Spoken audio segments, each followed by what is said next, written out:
Hey everybody, welcome to Geekoholics Anonymous, episode 71. My name is Rico. I'm here with my co-host, Dane Cody. We get together once a week, talk about video games, TV, movies, gadgets, tech, and or whatever the hell we like. Mostly that last part. Mostly video games. And whatever the hell we like. Yes, pretty much. Yeah. So Dane, What's up? How you doing, bud? Good, man. How about you? I'm alright. Sweet. It's been a long week. Dude, it's only Wednesday. I know. Had a stag party on the weekend. Oh. So it was not only was it on the weekend, it was on Sunday. Oh, who does a stag on a Sunday? Someone that's like an industry worker, aka food service industry, hotel industry. Oh, that guy had a stag. Yeah. Psh. It is pretty cool. Man, I Tell felt that guy old. he's a jerk for not coming to PAX with us this year. Yeah, weddings and stuff. Psh. No excuse. I leave Yeah, for mine like a week later.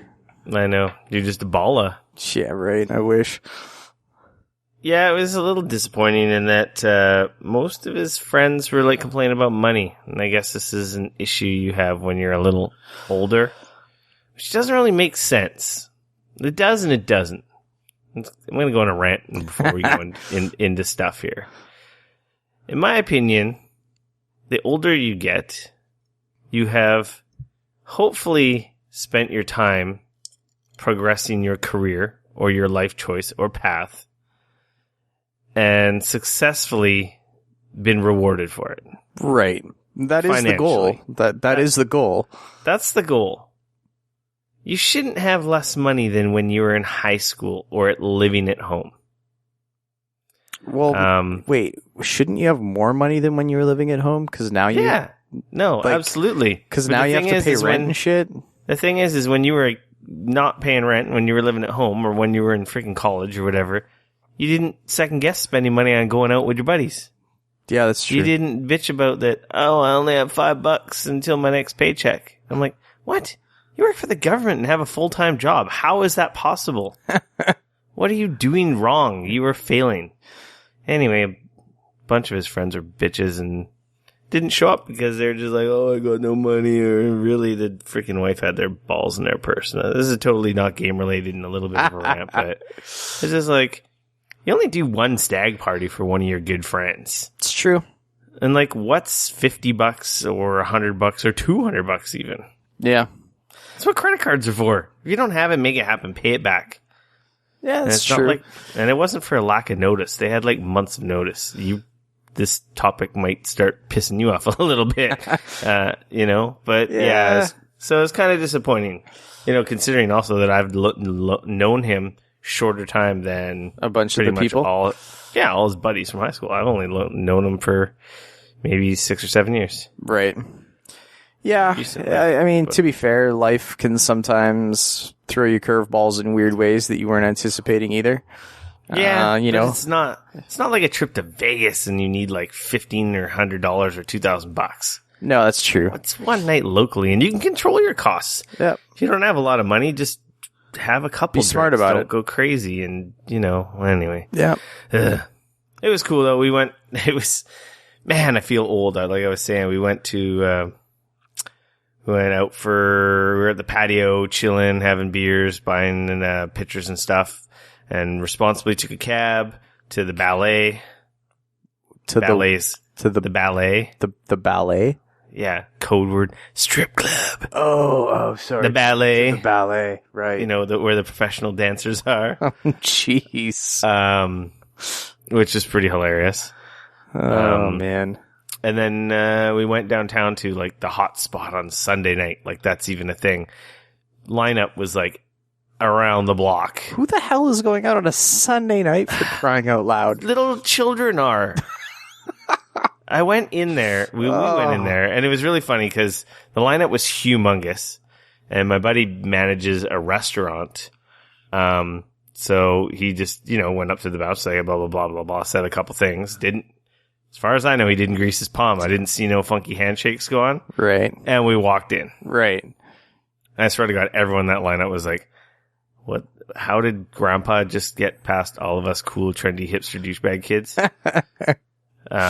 No, they weren't thinking that, but they must have been like, what the we've been here for like an hour. Right. Yeah, we walked in, which is pretty cool.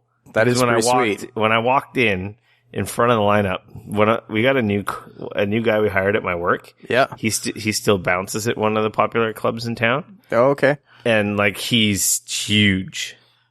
And he's like a good looking dude, but he's also like a giant huge, but not like bad huge, like good huge. Right. Like Ryan Reynolds huge.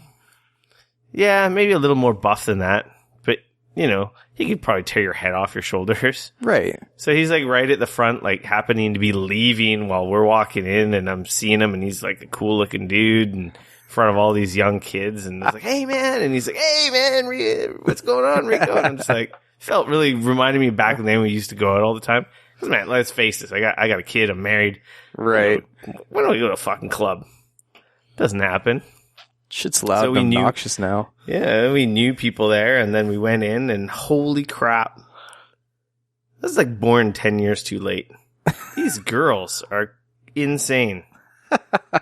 They're literally, a few of them were like just mini skirts, and yeah, my top is a bra. I'm just like, what? Really?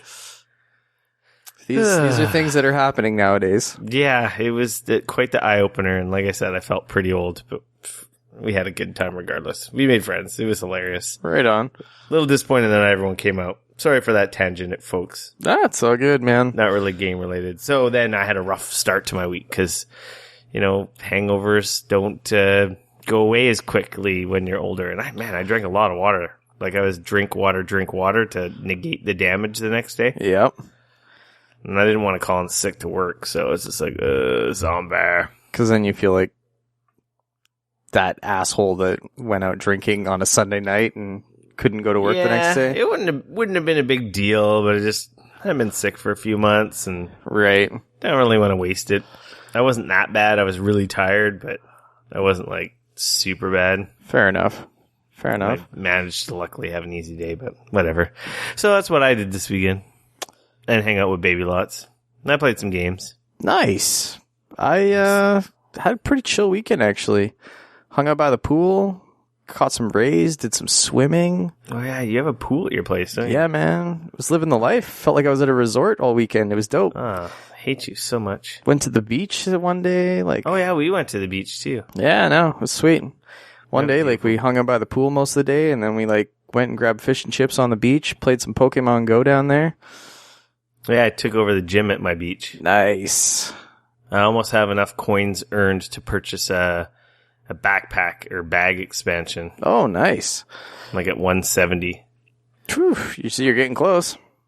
Yeah, well, it's pretty handy when you have a gym at your work starting point. So every morning when I start up the vehicle and I'm getting ready to leave to my first job, I just take over the gym and get my free 10 coins. There's no gym anywhere close to my work. It sucks. So it makes it pretty handy, except for you only get 10 a day. Yeah, that's kind of brutal. Takes forever. But yeah, no, it was pretty chill, pretty sweet. A little bit of a calm before the storm. Got a whole ton of stuff coming up in the next few weekends, and then I head off to Hawaii for a couple weeks. So yeah, and then this week has just been insane at work. We got some crazy stuff going on, so it's been it's been busy. So we got a new guy starting on next Monday, so that'll be interesting. And 2 weeks. Yeah. 2 weeks from the time that people hear this podcast, we will be on our way to PAX, man. We'll be headed down there. On our way to Seattle. Yeah, it'll be a good time. Nice. So looking forward to that. So yeah, no, it was kind of a chill weekend. Did get to play some No Man's Sky though. Yeah, so I guess we can just move into what you've been playing. Yeah, I picked it up on the PC against. You picked it up on the PC, and your computer melted down, and everything broke. No, it worked. Actually, to be fair, it was a little bit choppy when I installed it, loaded it up, and left it sort of at. I tweaked a few of the settings in the menu or whatever. I jumped out. Was it updated, or was the patch available right away? Or Yeah, it was, because it was a day one patch pretty much. Yeah. So I mean, like, so that happened. I loaded up into the game. It was a little bit hitchy. Like, it wasn't there's real smooth. complaints for the stuttering. Yeah. Complaints I heard online. Funny thing is I did like a real quick, I spent like maybe 5 minutes with this. I jumped on the Steam community forum or whatever, and in like the top post, somebody was like, go into your INI file in the game, shut off the G-Sync setting. And I was like, okay, I don't have G-Sync, weird. so it doesn't matter to me. But they were like, yeah, if it's turned on, make sure to turn it off, because it's causing a lot of the stuttering that people are seeing for whatever reason. And I was like, oh, that's kind of weird. So anyways, That is weird. shut that off. And in all honesty, the game ran fine after that. Nice. I mean, I know that NVIDIA just released some new drivers for the card, and they also released an SLI profile for it as well. So once I get off my lazy butt and download that and install it, then I'll actually be running an SLI. But in all honesty, it was a lot smoother after I disabled the G-Sync thing in the INI file, and really I couldn't complain with it. You know, a little bit of stuttering here and there, but overall, like, surprisingly smooth, considering like everything I'd heard. Like, I was, yeah, it sounded like it was a burning. yeah, like I was on the fence real hard. Like, I almost didn't buy it. I was gonna either wait or maybe even just buy the PS4 one. I think, honestly, and like, I'm not gonna blast. The developer. I guess I sort of am, but like Jim Sterling made a video that Right. basically said the game was Batman Arkham Knight levels of broken. Wow. And I don't really think that's fair to say about a PC game, because it could just be your experience. Yeah, I mean, that's... I Could mean, be your hardware, your drivers, something about your configuration. well, it's interesting to me because a lot of the people that were having the worst time with it were the people with the newest hardware.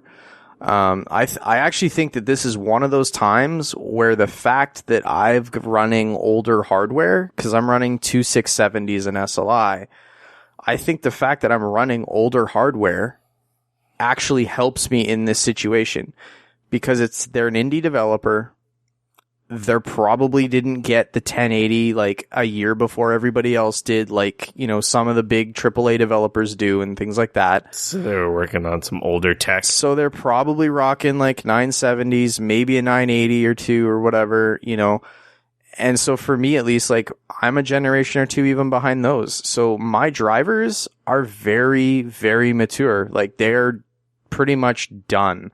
You know, like, they're not giving me like 20% performance in every driver anymore. Like, it's just, they're pretty much making sure my games run properly. So, you know, and obviously the rest of my hardware is not brand new. Like, it's good, you know, i7s and lots of RAM and stuff like that. But none of it is like brand new, bleeding edge, top of the line, crazy shit right now. Like, it was, you know, in 2011 when I built it. But I actually think that in this case, for me, it probably helped me. Because, yeah, like, lots of the people with 1080s were like, wow, this game's unplayable for me. I can't believe it, blah, blah, blah. And yet me, I made one simple tweak. And in all honesty, like, the game, like I said, it was not great, but it definitely was not unplayable before I made that tweak. That you haven't had any crashes. I have not honestly had a single crash in that game. The game has run flawlessly. I played for multiple hours Saturday morning and like half of Sunday, you know, for long stints. Game ran great. I honestly never was like, you know, oh, this game is a total like dog's breakfast. So my sister-in-law is playing on her PC, and it's a little bit older, and she said she's having no hitches. She's like, I just had to turn a couple things down, like settings wise, and then it was running fine. Right. She was saying her boyfriend thinks that there's a memory leak because after playing for a while, she says it like gets like it slows to a crawl. Oh, interesting. I'd heard that there was a shader, and then they just issue. quit and then relaunch it, and then it's gone. But that's like after playing a few hours. So Yeah, and see, and like for me, I'm running 16 gigs of RAM, so maybe there is. Yeah, I'm pretty sure they don't have that much RAM in their machine. But like for me, like I said, I mean, I played it for probably 4 or 5 hours on Sunday, nonstop. Didn't stop or log out of the game, and I never had any issues. So it's not a steaming pile of broken shit that some knee-jerk commentators on the internet who have given this game shit for all the hype and the fanboys, yet they react on a dime over its stability and playing. So obviously, well, to be totally fair, your like, mileage may vary. Obviously, yeah, it is, like, that's the whole wonderful world of PC. Totally, and I mean, like, and that's the thing, like. You got to also take into account all the people that are attempting to run the game on systems that can't run it on. Like they said flat out, this game does not run on Intel, integrated hardware. Yeah. And yet people will continually try and do that. Yeah. And then obviously the most vocal are always the ones that have a problem, never the ones that don't have a problem. Exactly. So to be fair, it ran fine. Now that you're playing it, what do you think? What have your early impressions been? It's a long pause. I know. Since I started playing this game, I was honestly sort of trying to get my head around that exact question for this podcast this week. How you feel about it? Yeah. 'Cause it's weird. Like, it's a strange thing. Like, I've sort of finished, if you will. I don't know if you can ever really finish a planet necessarily, but like, for all intents and purposes, you can find all the discoveries. Yes. So for all intents and purposes, found all the animals on my first planet, and I, fixed my ship and got a bunch of stuff, and I blasted off into the atmosphere, and I went and checked out the space station. That, of course, I don't have like an Atlas card yet, so most of that shit was locked, but I managed to go up there and talk to some aliens and, leave, go to another planet. I'm now currently, I believe, on my 3rd planet. So I visited... Same system. I have not finished building my hyperdrive yet. I am going that route. I've decided to build it. I've now got antimatter built and ready to rock and roll. I'm actually just looking for sort of the remaining components to finish my hyperdrive. The first thing I did, I got into space and I blasted off to the nearest planet, and I touched down and was checking shit out. And it was really weird to me because at that point I had kind of a weird epiphany, I guess, where it kind of hit me that this is kind of the whole game in a way.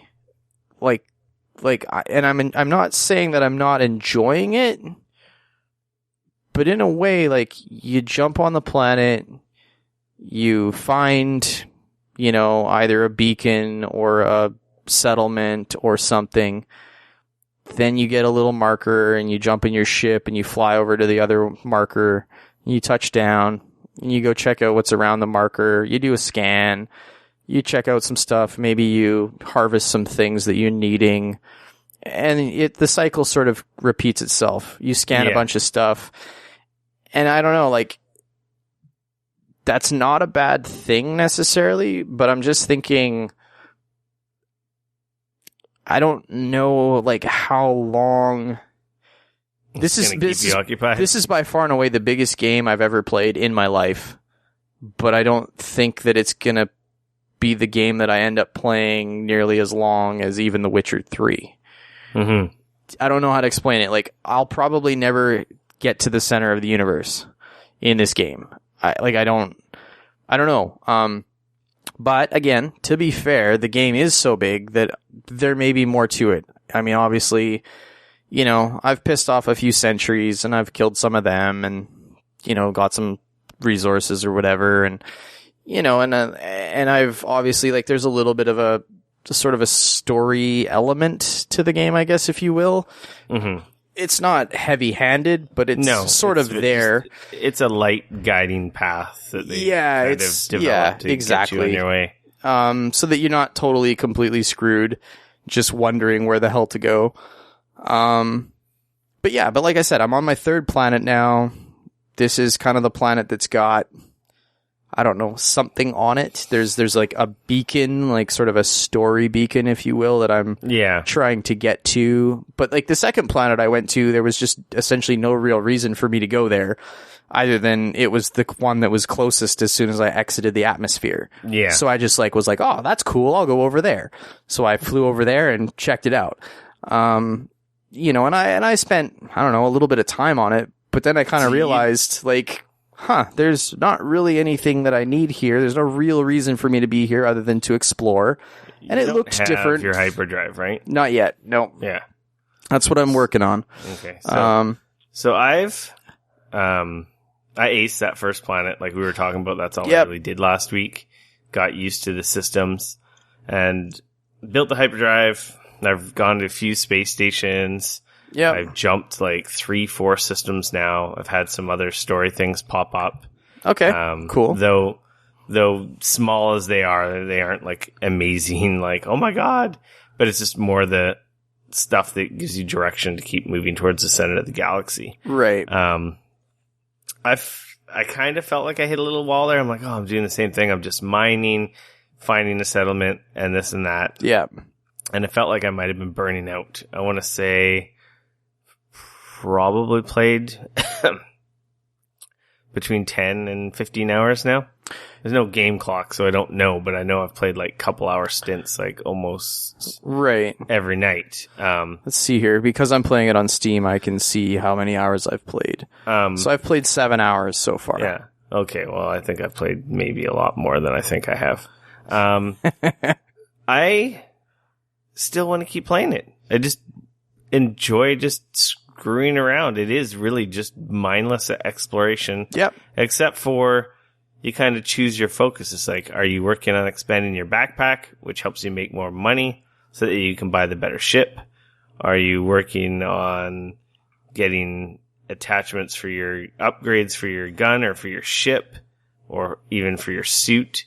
Hunting down specific materials? Are you just exploring for the sake of exploring? Oh, yeah.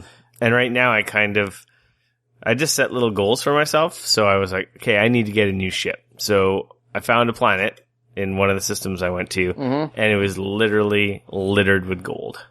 Dude, like I hit a similar planet. It's everywhere. It was a gold ball. Yeah. So I called it, what did I call it now? I called it something Goldius Maximus. Nice. I don't remember what I called mine, but it wasn't creative at all. Oh, good job. I think it was Gold Money Planet. Something stupid like that. Okay. So I was mining away, and while I was doing that, I was specifically looking for drop pods to upgrade my backpack. Right. So I'd do gold, unload it, or in between not being fully loaded, find beacons and search for shelters and hope they were drop pods, and managed to get my backpack up to like, I don't know, I think 24 slots or something. Nice. Pretty big. And then I'm like, okay, cool. I'm going to go to the next planet or next system. Came to the next system, just this crappy looking planet. It was very barren. It may as well have been a moon. Right. Like, this place sucks. I'm out of here. I'm spending no time here. Found this water planet that was really cool. Like oceans everywhere, right? And it's almost like little islands. Covered with oceans. Yeah, that was like my second planet. It was just like more or less a giant ocean with these little islands all over the place. And there happened to be like buildings under the water, but I couldn't get into them. Or at least into one of them that it was telling me there was like it was abandoned. Can you complex. actually go under the water? Yeah, you can go in the water as a person, not as a ship. Yeah, right. You can go in as a person and then an air meter pops up. I saw videos that there are shelters or buildings in the water that like have open doors and you can swim in them and find stuff. Really? But see, I'm not gonna lie. I just saw this huge, vast ocean, and I was just like, okay, well, whatever. There's nothing under it. Yeah, and I just like explored a bit on the land and then took off. So that's interesting. That annoyed me because the game was, that came up as when I was in space. I did like the planetary scan, Right. and it like was pointing me to go to that island, this abandoned complex, and I'm like, okay, and I was like, oh, rad, I can't get into it. Okay, I'm like running out of air. Swim to the surface. Okay, let's look again. Swim to the surface. Try shooting stuff, grenading stuff. Nothing. Right. I'm like, whatever. I'm out of here. Go to the space station, run into some aliens, try and buy some new ships. They're way too expensive. I'm like, oh man. And I'm still using the pre-order ship. Right. Which I waited too long and didn't get. And then I jumped to the next system, where I'm at now, and I found this planet. Like, frick. If you thought Gold Planet was good, this planet is just covered. Oh man, what is it? What are the items? It's an item, like a trade resource or sellable item. Interesting. Okay. It's a something cube. I'm having a total brain fart right now. Anyway, they're worth 24,000 a piece. Wow. And the planet's just littered with them. So yeah, I went from like 1 million to 3 million. Bought the next ship that was like double the size of mine, so I'm up to 24 slots on my ship. Oh, nice. And now I'm just like, I don't really want to leave this planet until I have like a shitload of money. One thing I did discover when you're flying in space, when you shoot asteroids and stuff, you can get like resources. Yes, I've also found that. And I also haven't run into space pirates or space combat. Okay, yeah, and so I don't know. I don't know if they attack you if you have tons of materials on you or not. Usually, when I'm in space, I've usually unloaded most of my stuff for selling, right, on colonial outposts on the planets. Yeah. Before I'm traveling around space, so I don't know if that has anything to do with it. I've seen giant ships. So, yeah, it's a gigantic game with it feels like only a few things to do. It is. That's kind of the thing. It's a weird thing where it's so big. And I mean, and maybe that's partly why they decided to go that route, because in all honesty, if there was a ton of stuff to do, especially on every planet, think about how long, like in this way, it's in a way you can hit a planet and go, F this. There's a quintillion more of these bad boys. I'm going to go hit another one. I don't need to be here for more than 5 minutes. Yeah. And in a way that actually kind of adds to the moving you along. Like, yeah, because if they were too dense, you wouldn't want to move along. Yeah, because I mean, I've essentially spent, probably 4 or 5 hours on that first planet, Which I think might be too long. I think the game might need to do a better job of helping move you along, so that you don't burn out, because the mining is mining. It's a tedious, like harvesting in World of Warcraft or getting mats in any kind of game. If that's the only thing you do, and you got to be careful, because if you mine the wrong thing or too much of it, then the sentinels are going to show up and get all pissed off at you because you mined too much of it. And I came to a super harsh planet. It was like continual firestorms. Oh, really? And some of the creatures were not happy. They just attack you. Oh, they were just aggressive. Yeah, not that it really matters. It's just like, screw you. I'm jumping my ship and take off. You guys are jerks. I'm still enjoying it. Like, so am I. So am I. It's a little light on. It probably doesn't match the hype, but it got out of control. People's expectations got out of control. They didn't. The thing is it sounds like they're going to expand and add stuff, like the base building might be something neat. Yeah. Someone was saying home planet, so I guess, that can give you more to do. Like, I don't know if it's going to be something like Fallout 4's base building of that depth, or something much simpler, or just something to give you a reason to find a planet to settle on. Right. Maybe they'll come up with a system of how to go back to planets easily that you've been to before. Right, because that's kind of the other thing right now. Like, it's not super easy when you leave a planet. It's kind of like a system. Yeah. Completely. You can go back, but when you do make a couple jumps, it's like you might lose your way to find it, because it's not like you can bookmark it or favorite the planet. But right, who knows what's going to happen? I think the game has like so much potential. I think that's what's interesting. It almost feels like it's done, but it could. But it's just getting started. It could have used another year to be that. Aha! This is what this is all about. You know? And still, to be fair, it's almost like it's an early access game. There is definitely that. Just. You don't get it until you leave that first planet. When you fly off out of that first planet and you get into space and then you pull up like your map and you go like, I'm this little tiny dot right here. And there's like all of these literally thousands of other dots that I can see right now. I could go to any of these. This is crazy. Yeah. You know, and especially when you start like flying to and from other planets and stuff, it's just like, whoa, the scope of this game is insane. And that's, I think, what, you know, you don't fully understand until you get into it and you get playing it like that. Overall, I do not feel that it was a bad purchase. How's that? No, neither do I. So, it's not like an amazing game, but like I said last week, if you don't like these like survival harvesting or, you know, collection games, it's not for you. No. If you're looking for like multiplayer Ark stuff, then you're going to be disappointed. Yeah, or like Rust or whatever. But But if you love to just go and wander around and like check shit out and look in caves to see what's there and like, you know, it's right up your alley then. So the developer said this week there's going to be a patch for bugs. Yeah. And then apparently there's going to be another patch next week, which Sean Murray said is going to make players very happy. So I don't know if that means they've got some new features, new mode, new gameplay mechanics. I don't know. Yeah. But the game's been selling well. I'm pretty sure they're probably going to double in size.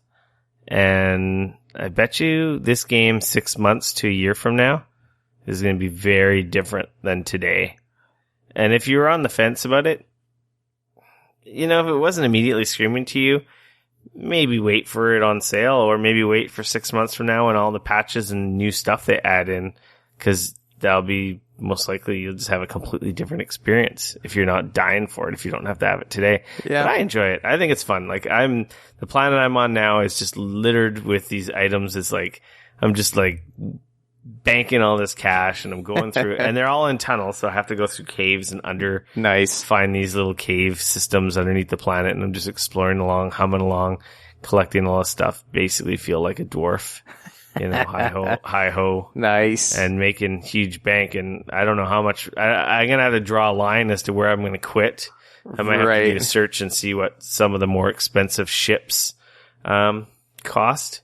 But also, I did read on the internet, if you're playing this game, that, depending on the size of your ship, kind of dictates the size of ships that you will see and also be able to buy. Interesting. So if you have a ship of a certain size, you'll only see up to a certain size. You won't ever just see the biggest type of ship. Because you kind of got to do a graduated thing. Interesting. Okay. If you find the beacons, you can sometimes find distress signals. Yeah, man. There was a ship on my first planet. And that's a good way if you don't want to spend money to find a ship. If you just find a ship, usually it might be the same or a little bit bigger than yours, and you can just like slowly inch your way up to bigger ships and you don't have to have any money. So the one that I found was one smaller than the ship that I started with, which is kind of a bummer. I didn't discover one until like my third planet. I didn't even know you could discover crash ships. And I'm like, oh man. So there are a few little things. It is, and the randomness of the game might dictate how good your experience is. Like if you just have crappy, gross planets, it might color your expectations. Like I just came from a beautiful planet that actually was the first planet I've seen like covered in trees. Wow. And it actually looked like, hey, this looks pretty cool. Right. Yeah, the planet I'm on right now, the gold planet, is like pretty much desolate. It looks almost like a moon with these like towers of gold rising out of those material heavy planets seem quite barren. Like the valuable material type planets. Right. That I've seen like 2, and it's like there's no like vegetation. Yeah, there's like a little bit of vegetation in a few of the caves that I've seen, and that's about it. There's no life though. So there's no animals, no anything like that. So I think because the hype too, some people have just turned on this game as well. Just kind of unfortunate. Yeah, it's like anything. People love things and other people just hate on it. My expectations weren't that high, so. Yeah, I'm in the same boat. Because I didn't know what it was. Yeah.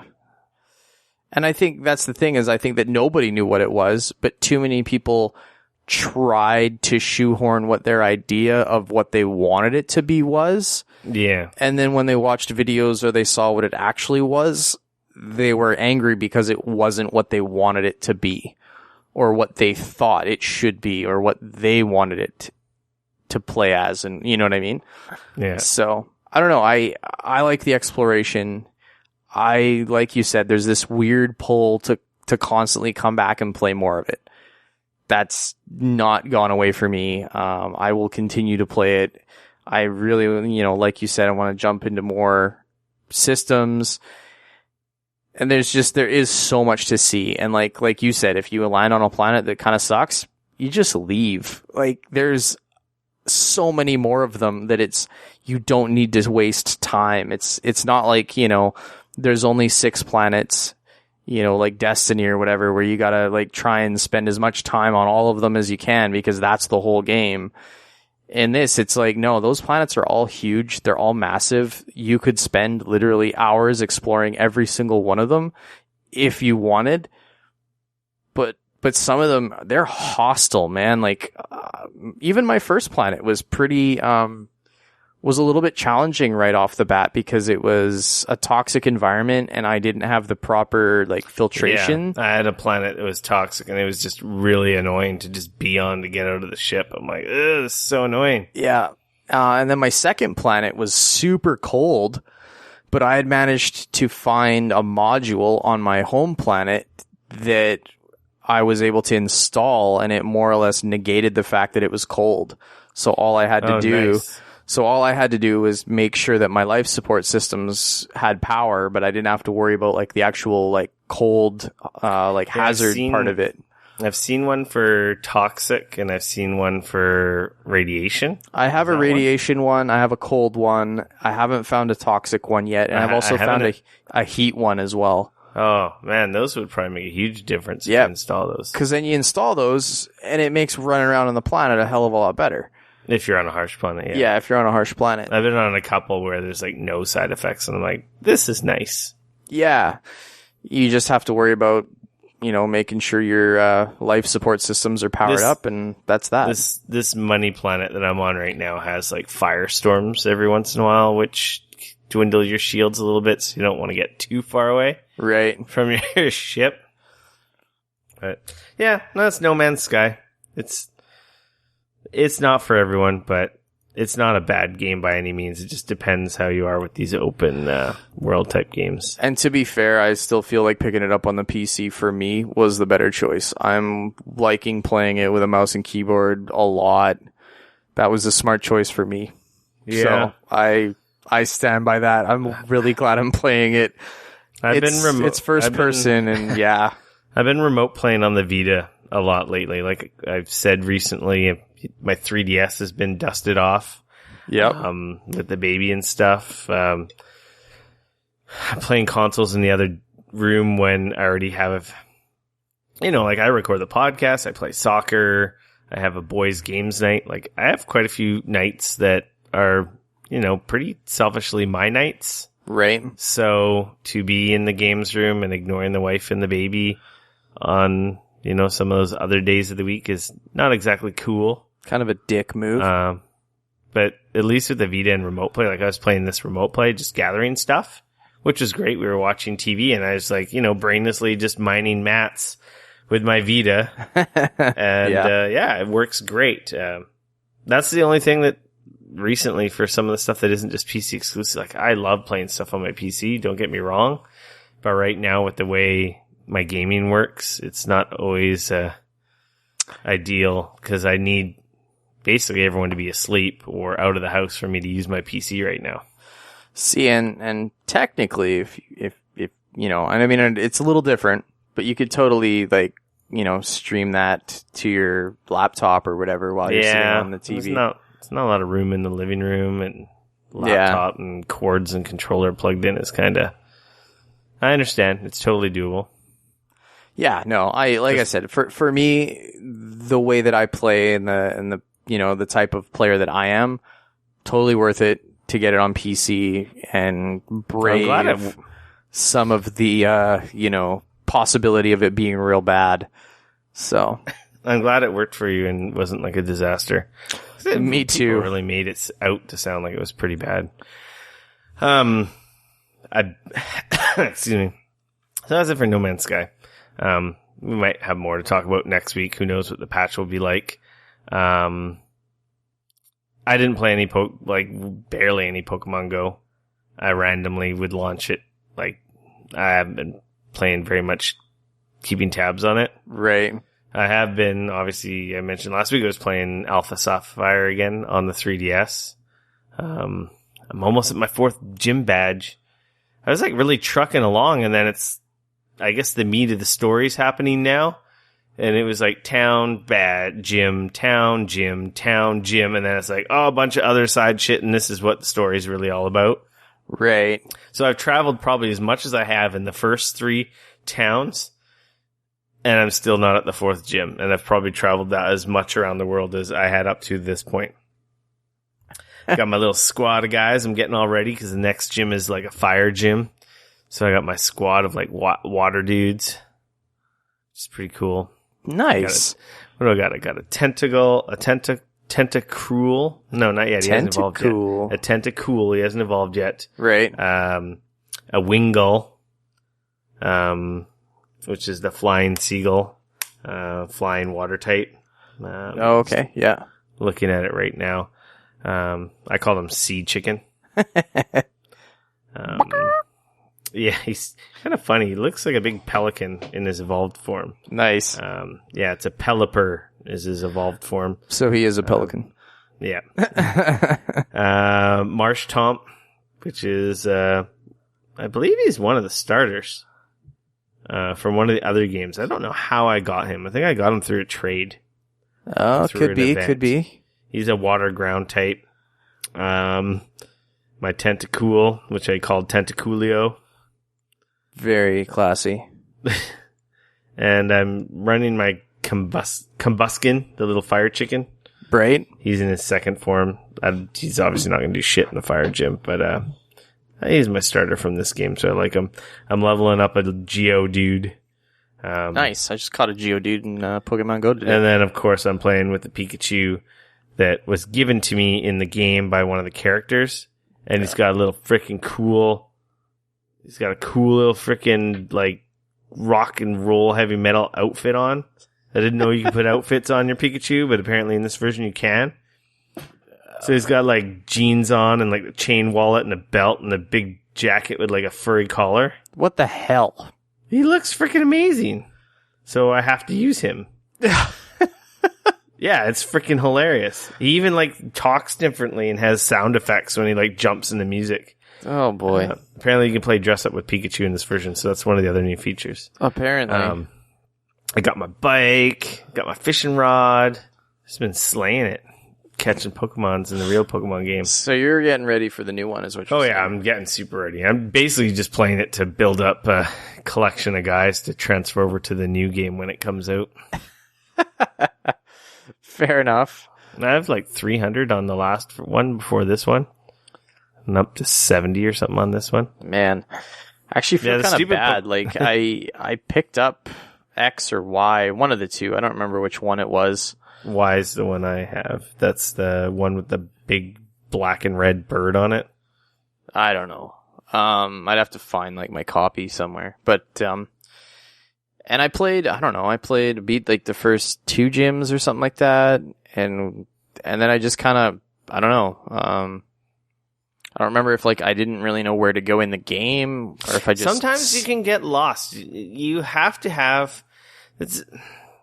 Sometimes the design in these games is kind of bad. That's kind of what I came across. You really have to pay attention when you're talking to people, because your rival in some of the games kind of tells you where you should be heading next. Right. But then on the way to those points, you usually have to talk to someone who wants something or is looking for something. Right, and if you miss that person, you can wander around aimlessly. You can, and it can be kind of annoying. Yes. That is totally what happened to me. And I ended up like running. I was like at the place where I was supposed to be, and like talked to everyone, and it didn't seem to be like pushing me forward anymore. And I was going around in circles, and then I just never touched it again. Yeah, most of the time it's pretty good at funneling you in the right direction. Right. But sometimes you have to get a specific move to teach your Pokemon, like Cut or Rock Smash, to progress. Right. Yeah. Those, like, every game does it. Every single one of the Pokemon games does it. So there's like a part of me that with all the Pokemon Go, and now you play in Alpha Sapphire, and the whole Pokemon Uranium that came out this last week, there's kind of a part of me that wants to like load it back up now and actually just start over, start fresh. It's not the hugest game. I was looking at my game clock. Sorry, that clicking is my 3DS because I happen to have it here. How long? Your new I've got 19 3DS. hours in this game already. Wow. In like, what have I been playing it for? 2 weeks? Right. I don't know. They're kids' games. They're simple, but if you like that collection grinding aspect, and disclaimer, Nintendo sent me the copy of Alpha Sapphire. Oh, okay. I actually never asked for it. They just emailed it to me. That's just a good problem to have, Just randomly emailed me, hey, here's a code for the new Pokemon. Yeah, you say it like it's a bad thing, but I mean... It's not a bad thing. Not but at all. It's like, I'm not out there begging for free games. Sometimes I feel bad because what did they give me that code like a year ago? And I guess I'm talking about it now. Is it going to sell any copies? No. It's not the best game. It's not the best game in the world.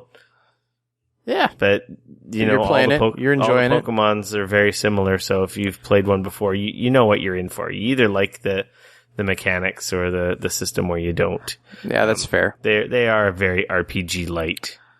Yeah. Though there is quite a very in-depth metagame if you really get into it. And some people get crazy. Here's a question that I've always wondered. Why on earth did they never make a Dragon Ball Z game in the same format as a Pokemon game?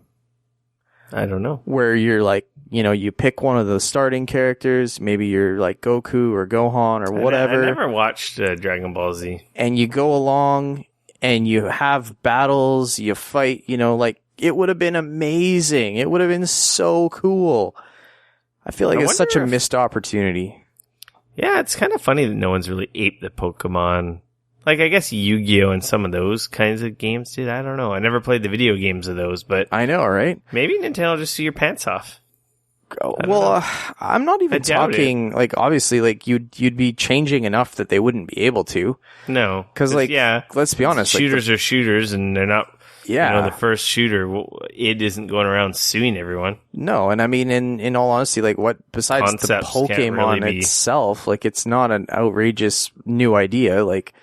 It's like every top-down sort of RPG that, from the Super Nintendo era, really. Yeah, pretty much. That's exactly what it is. Yeah, but it kind of amazed me that you've got, in my opinion, so much potential for something like a Dragon Ball Z game or something where it's, you have multiple levels and you can, eventually become Super Saiyan or... Maybe they just feel like, cause it is you would technically kind of be competing with Pokemon. Maybe they figure no one figures it's worth it. The effort to make a game like that. I don't know. Or just you're not going to sell enough copies to justify the amount of work to spit it out. I don't know. Neither do I. I don't know. It seems like something that It's for like the same reason that Nintendo never releases a Pokemon game on anything that's not handheld. I never understood why you wouldn't want to play like one of the Pokemon games on a Wii U with way better graphics. Yeah, they've never had the real like why don't they? To me, that just seems like titles on like Wii U or the Wii or the GameCube or anything. Seems to me like a giant missed opportunity. But I think the point is to go out and trade and battle your friends and get out of the house. Yeah, okay. That voice came from. Yeah, I don't know either.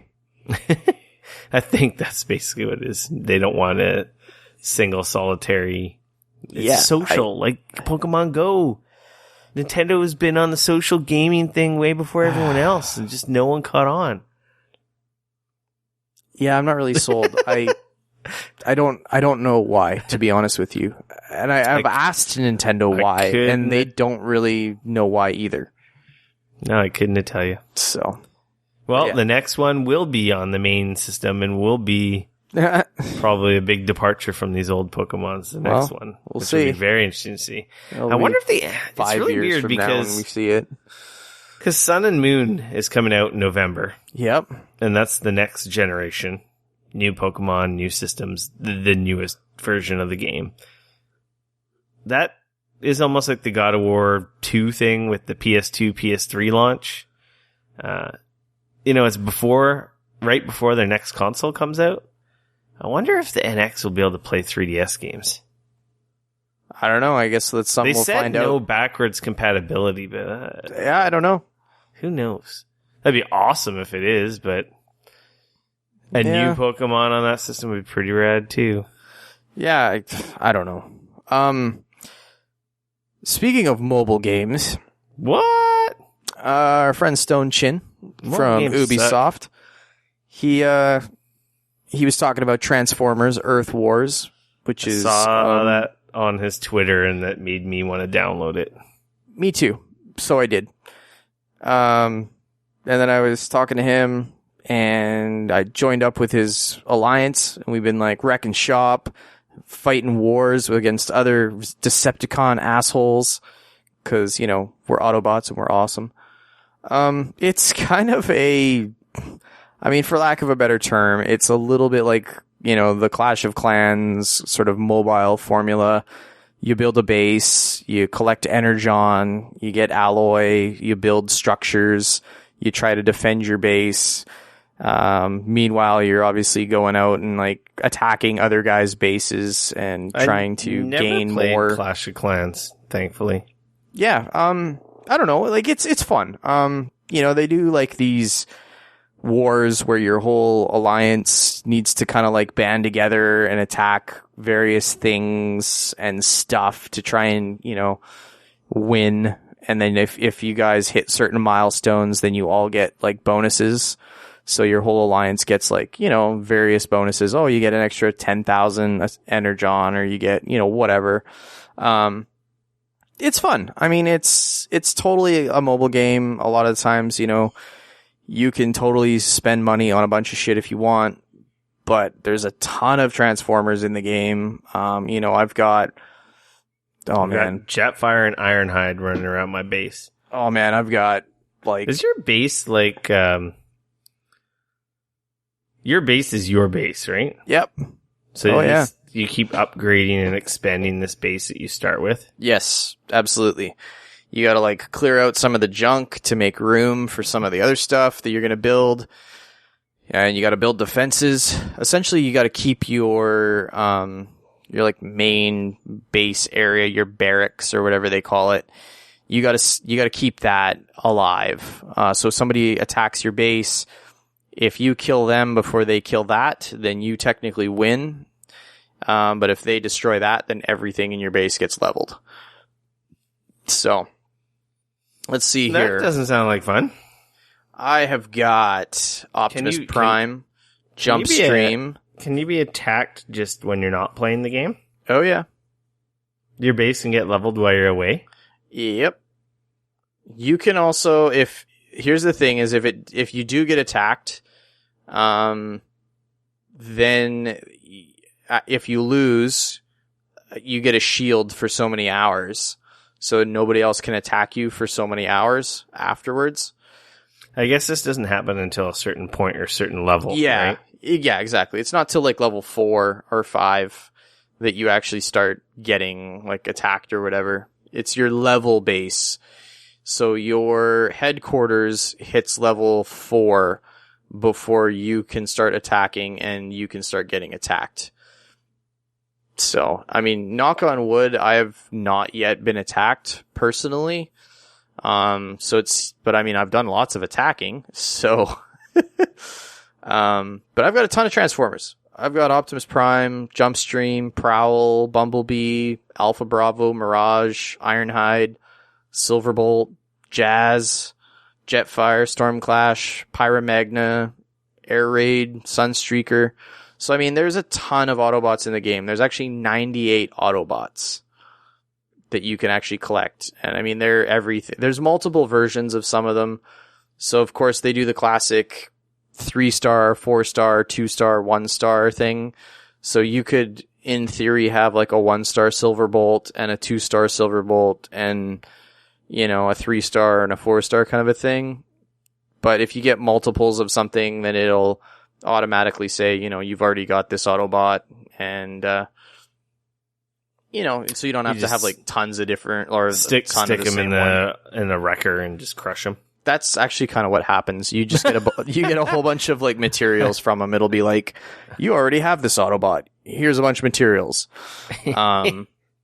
But it's fun. I mean, it's, you know, I gotta play it some more. I'm like still in the tutorial. I didn't even get that far. Yeah.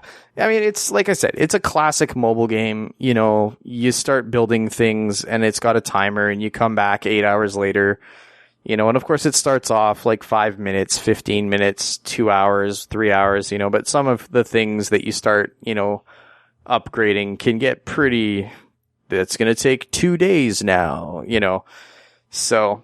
But it's fun. It's something that's nice that you can quickly jump in, go fight a couple of dudes, you know, takes you 5 minutes, jump out, you know, set something to, you know, attack or whatever, and then come back later. So it's been fun. And I mean, it's cool. You know, wrecking Decepticons is always fun. So yeah, I don't know. If you're into that kind of a game, I have to play it some more. It is free to play, right? So you don't have to it's spend totally any money, free to play. Absolutely. as long as you have good self-control. Yep.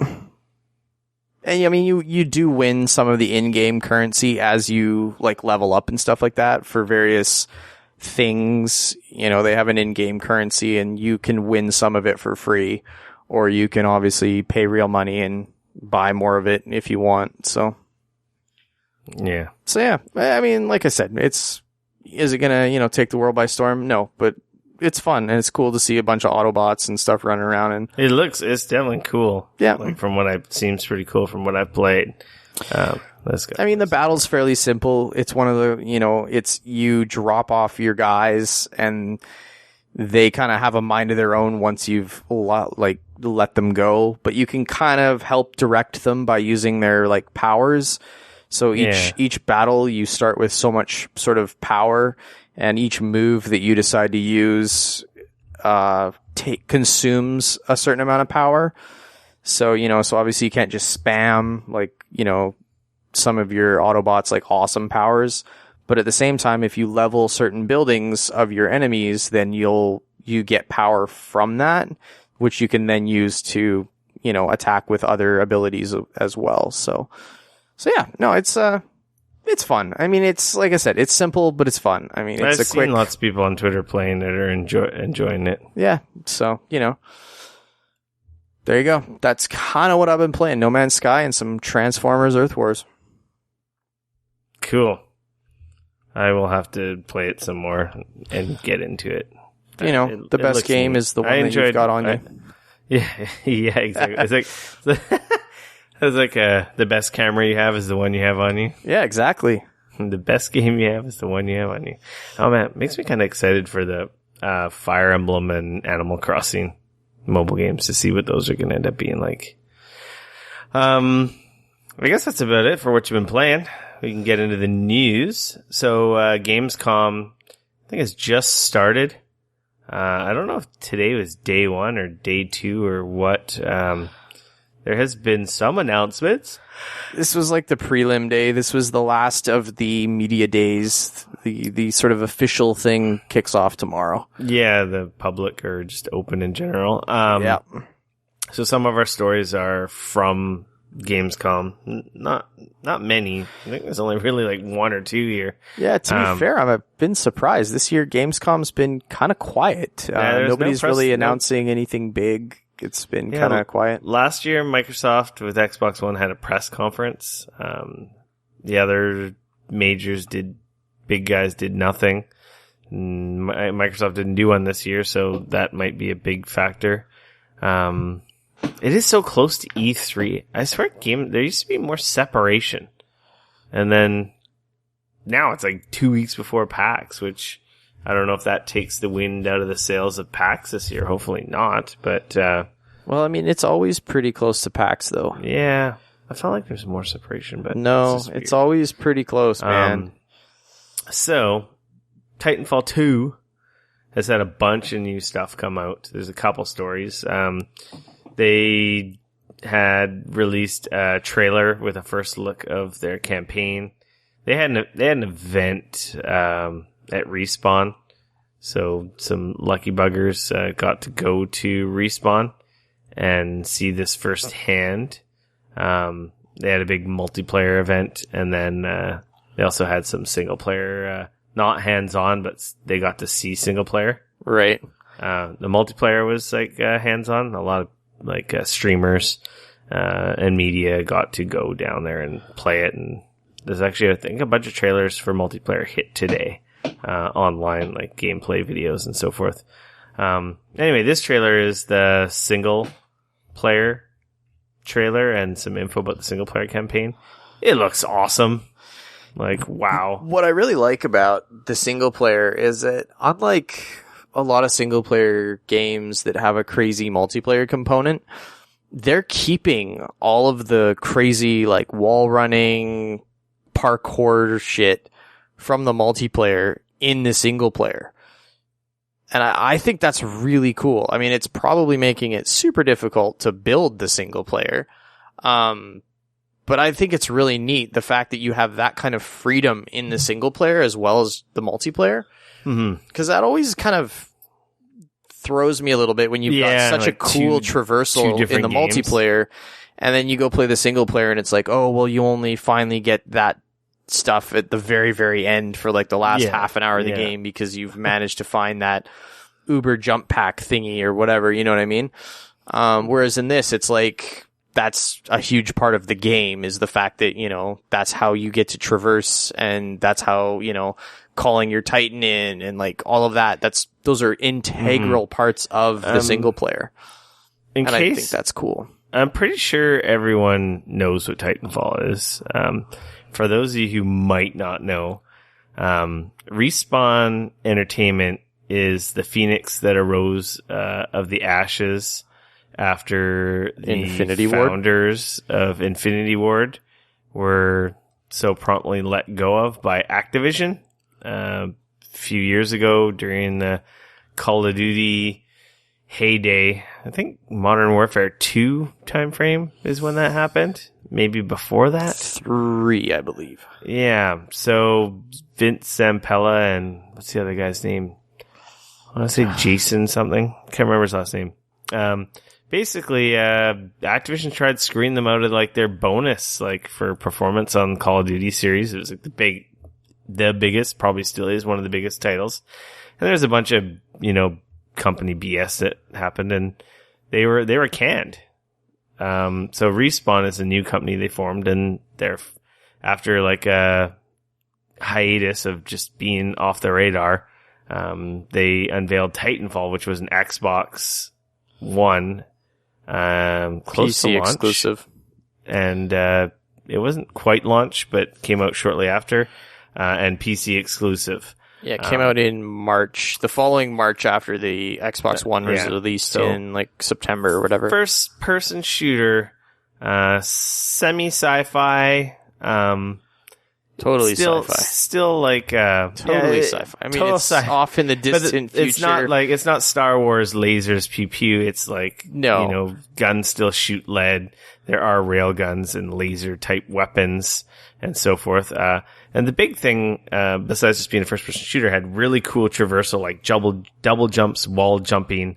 Now in this one, they've introduced a grapple. And this is when you're on foot. And the big thing of Titanfall was that you could call down a Titan, which is like they had 3 different mech types. They played differently, had different perks, pluses and minuses, different weapons and loadouts. And they all round controlled differently, had different special abilities and powers. Yeah. The game is amazing. Like, awesome. Oh, dude, blew everyone away. The first time you call down a Titan and you run over to it and you like hit the E button, because I'm playing it on PC, of course. And like your Titan reaches down and grabs you and then shoves you inside, and you see the lid close and like all the systems light up in front of you, and all of a sudden you're running around inside this giant badass behemoth Titan is awesome. It's definitely one of the coolest game moments. It's a super memorable thing. The first time, like you said, you call down your Titan, and it's not just the getting in; it's the whole prepare for Titanfall. It comes from space. Yeah, it comes from orbit. It's breaking the sound barrier, burning through the atmosphere, and then lands in like a crater in the ground. Yeah. And if anybody's under there, you kill them. Yep, you can you can destroy other mechs or kill players if you happen to land them on them when you call it in.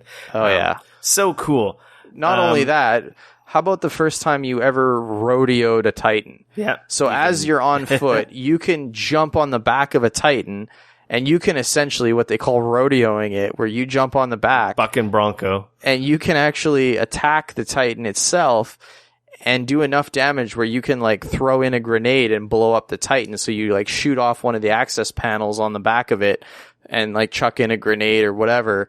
And man, it's cool. Like cause he's trying to get you off, and you're on top trying to like shoot, and it's cool. It is pretty well balanced, for a game that most games, like if you think about games with vehicles, I think of Battlefield where I get in a tank, and for the most part, I can just wreck soldiers on foot for a while until they can finally coordinate to defeat me. Titanfall did a really good job of balancing the on foot versus the Titans. You weren't totally just, ground beef when a Titan saw you and had you down their sights. Well, I think one of the big things that made that awesome was the fact that you had 2 weapons. One of them was a anti-human weapon that you used to attack humans, and the other one was actually like an anti-Titan weapon. Mm-hmm. And the Titans had a similar thing where they had a weapon that was used to attack other Titans, and yet, they also had a second weapon that dealt more damage to, yeah. And I think that was a smart way of sort of setting it up, because otherwise, you'd run around as a Titan and just wreck everything. Mm-hmm. So Titanfall came out and just like took over. It was just, everyone was Titanfall. Before we did the podcast, we played it for the first time at PAX, the year before it came out. And we were just like, oh my God. I want it now. And then the multiple open betas and so forth before it launched. And it's like, wow, this game's amazing. Oh yeah. And then that open beta happened, and I think I played on stream. I played for 10 hours straight. Mm-hmm. I remember you playing it when it first came out. So everyone was all over it. We played it for like a couple solid months, but then, there wasn't that many weapons. There was only 3 mechs. There was only a couple builds that were really viable for the weapon types. And it's understandable. It was their first game, small studio that came from making gigantic AAA games. And this is, for the most part, it met the expectations. But as time went on, it proved it needed more. And it didn't have the single player campaign at all. It was multiplayer only. It had a hamstringed AI campaign, but no, it was just multiplayer matches with some really AI. with really sad cutscenes in between. It really was not a campaign at all. No, not really. So with Titanfall 2, they've looked to correct this, obviously. I'm sure they would have hoped to have done this the first time. They just didn't have the time. So now that we're looking at this is going to be 3 years after Titanfall came out. Yeah. Or 2, maybe 3. I think it's 3 actually. Yeah. This campaign looks wicked. It looks so good. And these are the guys that delivered like some of the best first-person shooters of this generation. And easily one of the best like first-person campaigns, like Modern Warfare. Yeah, Call of Duty 4 Modern Warfare was like so good. Hands down. It's so good. They're remaking it to pack in with the new one. Totally. I mean, the original Titanfall, I think, is still a phenomenal game. No, it is an awesome game. They added a bunch of modes to it, too, on PC. It just didn't have the depth. That was ultimately the problem, is like, once you'd played it for, so many hours, you'd kind of played every variation that you could and sort of knew how most of those scenarios were going to work out. And it just kind of, that was kind of it. There just wasn't enough depth. So besides the campaign, they've also gone and added more mechs, looks like a lot more weapons, a lot more customization, and they've just worked and refined on that already amazing system. It looks pretty dope. Like, I think we said at E3, or I had already said, this is probably one of my most excited for games this fall. Like, Titanfall 2 is my big game this fall, next to Pokemon Sun. But anyway. Titanfall 2 is the game that if it doesn't run well for me, I will actually buy video cards for it. I don't care. I'll cut off a pinky or something and sell it if I need to. Like, that's how excited I am to play Titanfall 2. Besides the single player campaign debut stuff they showed, they also announced the beta information, some sad news. I don't want to talk about this. They're skipping the PC version. I don't want to talk about it. This weekend, actually, people are already playing the goddamn multiplayer beta. If you happen to get a key, if you know someone special, I don't know anyone very special. I think this weekend and next weekend, if not this weekend, next weekend for sure is open beta on PS4 and Xbox One. So if you want to check out that multiplayer for yourself and just see an awesome game in general, definitely check that out. Unfortunately, not on PC because that's where I'm going to be buying it. Myself. I will be buying it on PC. No questions asked. Mouse and keyboard all the way. They did announce that the reason they're not releasing the beta for PC is actually because they're trying to limit what gets told about the single player. And currently, all the rage right now is when they release a beta on PC, data miners rip the game apart, up, down, left, right, center, backwards. Last year they found out about like weapons and or map names or how many maps was in the shipping game just from the beta. So much stuff. They do it every time. So that was one reason. And then the more legit reason was like, you know what? We just want server load. And we want to concentrate on server load and matchmaking and not worry about people's PCs and all the different configurations not working out there. Yeah, I mean, they were super honest, and they were just like, they just said, like, frankly, Titanfall 2 still needs a ton of work when it comes to supporting a wide variety of hardware, especially where lower specs are concerned. And they're trying to work on that. And so instead of having the PC team work on a beta and work on that, they're letting them continue to work on the actual game and making it better, and they can get the information that they need for the multiplayer and the servers and all of that, because all of the PC, the Xbox One, and the PS4 all use the same back end. They can use the console versions to get a really good feel for what the PC one's going to be like, just obviously scaled up because the chances are there's probably going to be more PC players. But it gives them more time to optimize without like futzing around with like an actual beta and releasing it and trying to figure out how to cut it down and limit and stuff like that. So it sucks because that's where I really want to play it. And I really love to play it on, beforehand and stuff.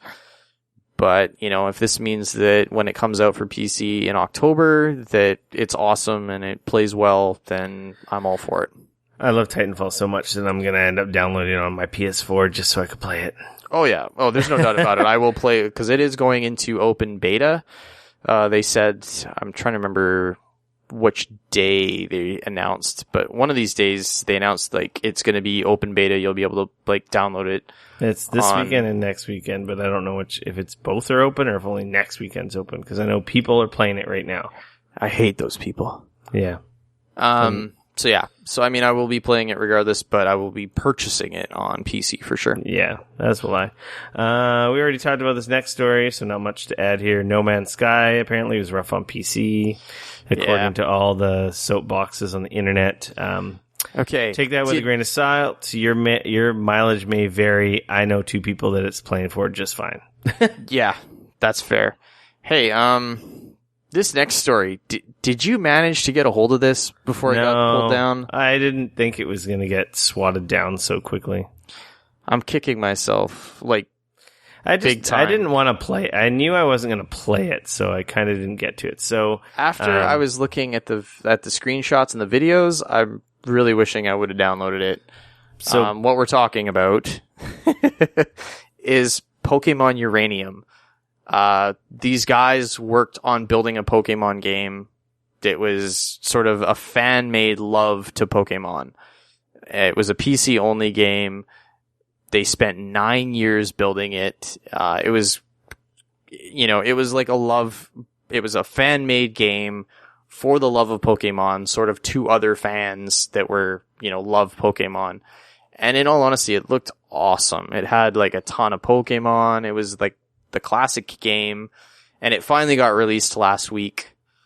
It managed to be online for about, I don't know what, a day and a half?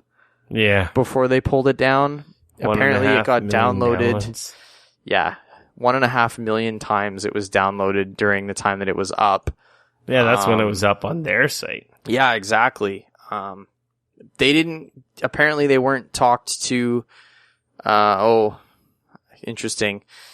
Apparently they were notified of multiple takedown notices from lawyers representing Nintendo.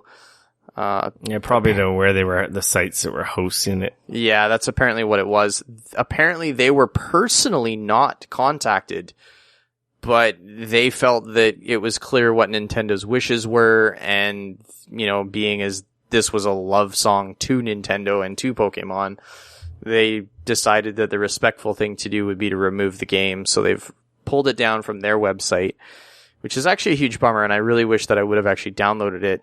When I saw it come out, I was like, oh, I should grab that. And hindsight, I wish I would download it because I'm playing the legit version. And then I'm like, do I really want to play a fake Pokemon? Regardless of how good it is, these aren't real Pokemon. I can't import them. The time is kind of wasted. It looks more like a Game Boy Advance version of Pokemon. So it's not as advanced as the one I'm currently playing. So it's like going back a generation and a system. But it looks pretty polished. It's crazy that these guys would spend so much time. Like, if you're going to make a game like this, they should have just changed the graphics a little bit and called it something else and just been like, look, it's Pokemon inspired, but it's not Pokemon.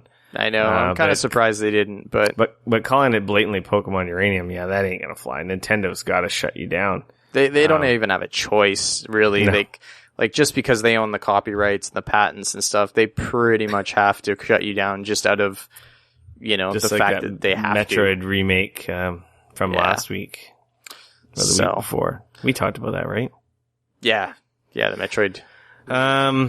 So I hear you could still find it if you really want to play it. Obviously, it's a PC executable or application, so it's not playable on. Be careful though, man. Trying to find this thing, depending on where you find it from, who knows what that's going to look like. So just be careful. Oh well.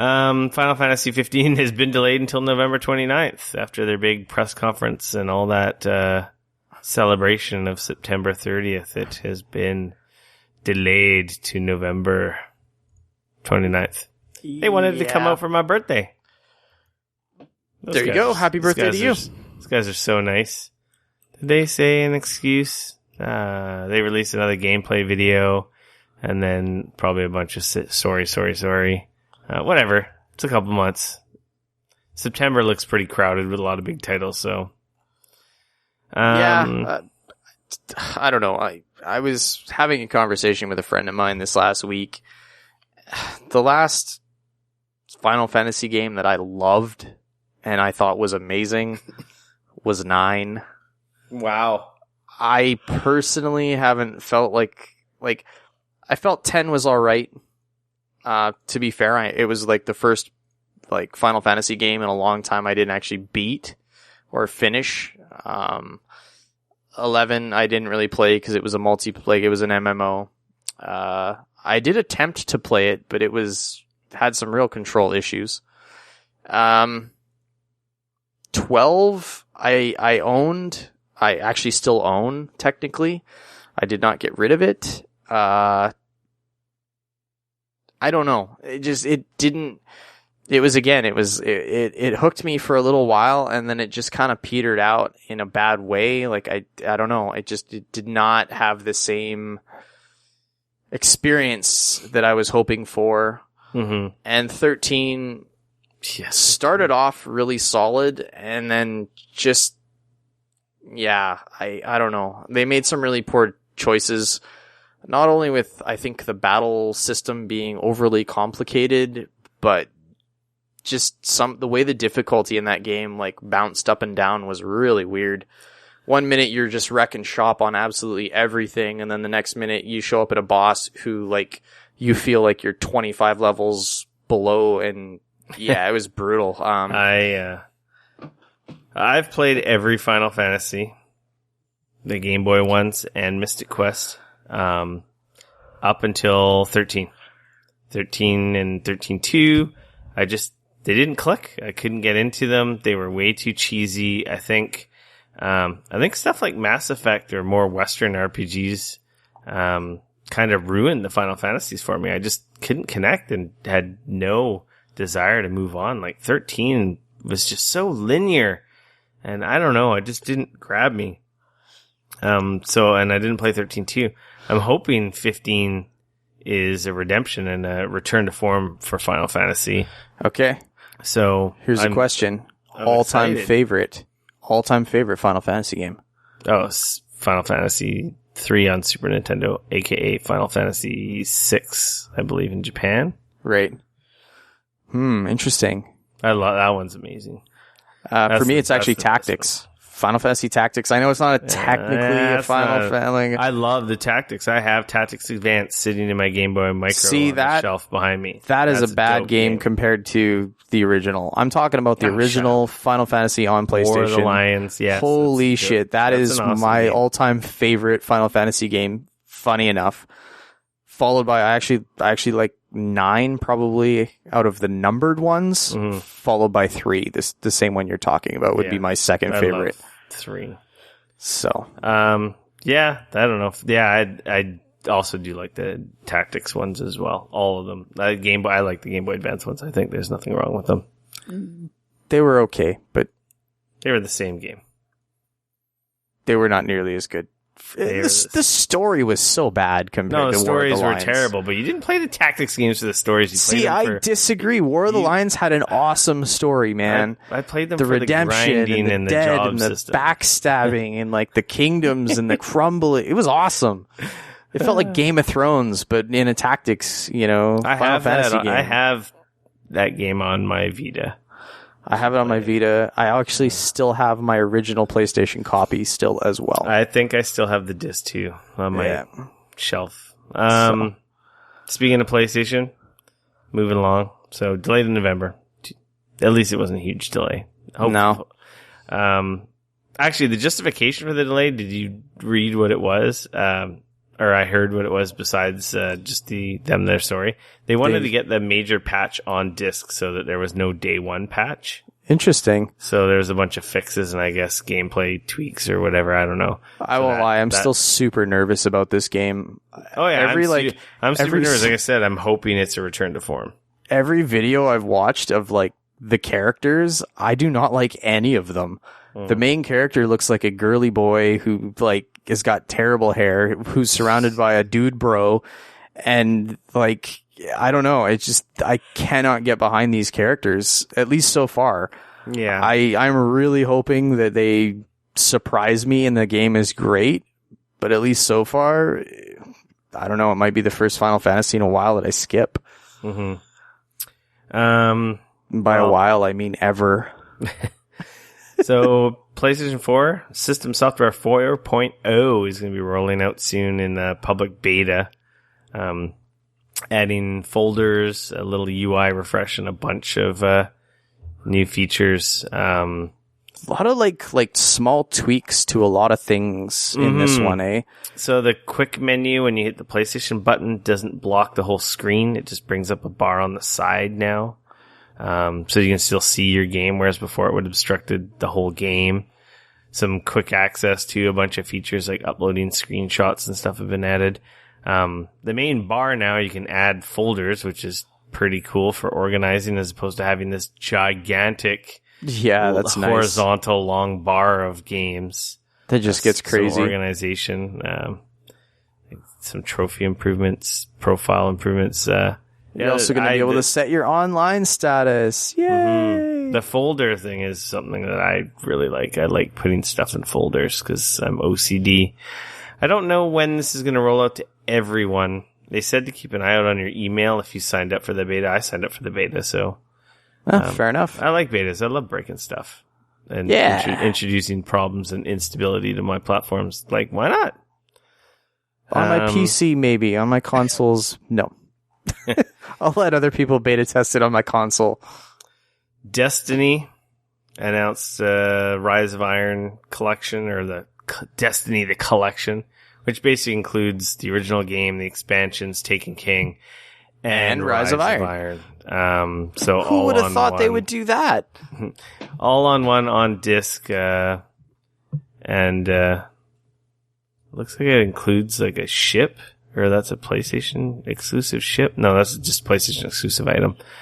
September 20th, same time as the game itself comes out. The collection on sale for 40? No, it's not $40. Where's the price for this thing? September 20th, man. If you haven't jumped into Destiny, this is the flavor you're going to want to get with everything to get you up to speed. Think about this, man. Think about if you've never played Destiny before and you're like, man, you know what? I think I'm finally going to jump in. Think about how awesome you're going to think Destiny is playing this version, having never played it before. Mm-hmm. Like, can you imagine, like, if you've going back and not playing any Destiny? Because, like, obviously we've been in there since the beginning. You know, we saw the greatest shitty game ever, and then we saw it turn into broken upgrade a good system, game. The really bad drops. Yeah, and then we saw it get kind of fixed, and then we saw it get pretty much completely fixed with the Taken King. But like now they're gonna add another huge, like, you know, essentially storyline and like, you know, everything else. Well, and then the April update, which included like tons of improvements to the upgrading of gear. Right. So now, can you imagine, like, you decide, like, I'm going to play Destiny now. I've never played it yet. How awesome would this be? Yeah. It's $40 for the upgrade path if you already own Taken King, or like I do have. I have it all digital, so.